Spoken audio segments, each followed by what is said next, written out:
Hello, this is the TradeState US Stocks and Futures and Forex Market Preview for Tuesday the 30th of March 2021. Hope you had a good trading day on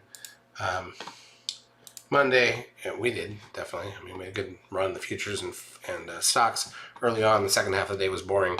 We'll talk about that in a bit. Here's a look at the ES front month futures contract. This is the daily chart of the broad market and futures forum. As you can see, we're very near the highs again and closed up a little bit, so it is what it is. Let's go through the major daily charts. Crude oil up 23 cents to 61.79. Gold down $6.20, so that continues to slip. S&P cash loses $3.45, which is a blip, obviously, so it's not the highest close or anything like that. NASDAQ 100 down 13, nobody cares. SOX down 51. Doesn't really do much. Again, it's kind of just mid-range for the last 3 months. Biotech's down 64 is what it is. Russell 2000 down 62 points, whatever. Still mid-range for the last few months. So most of the stuff's off the highs except for the broad S&P. VIX down 20.74, up $1.88. Back up out of the teens, at least for now. Trend closes at 0.98, puts 10-day moving average at 1.19, which is not a signal for us. Now here's the real issue. NASDAQ volume 4.9 billion shares. That's basically the lightest since January 1st. So the VIX has been coming in, although it was up today. The market's been kind of boring, and volume is coming back down, which is like, this is ridiculous volume we were seeing for a while. And even then we weren't getting movement. So now our volume is coming back in. What does that mean? We'll see what happens.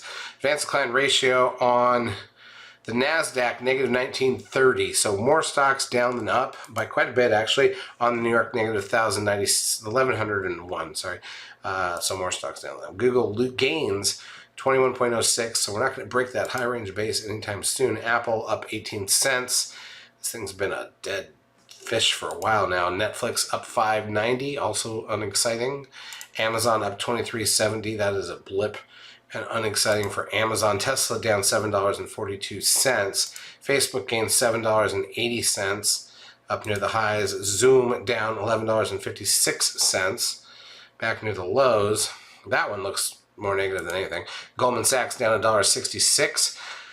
It was lower during the session. TLT, the 20-year bond ETF, down $1.16. The Dow was up 98.49.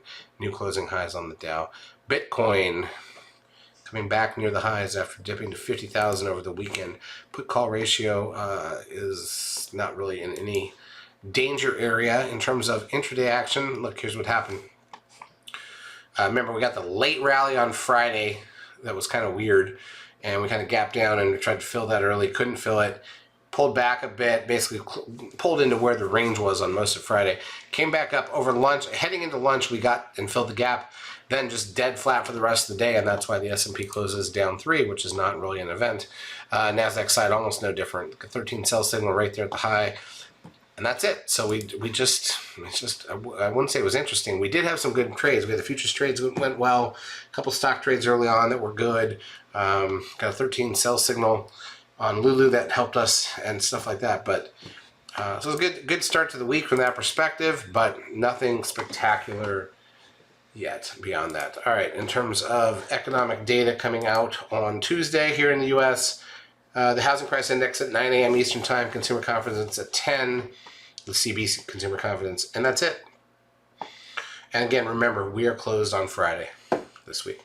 Charts as usual brought to you by eSignal. If you've not yet taken a trial of our services, feel free to do so. We will help you out for a couple weeks. Have a great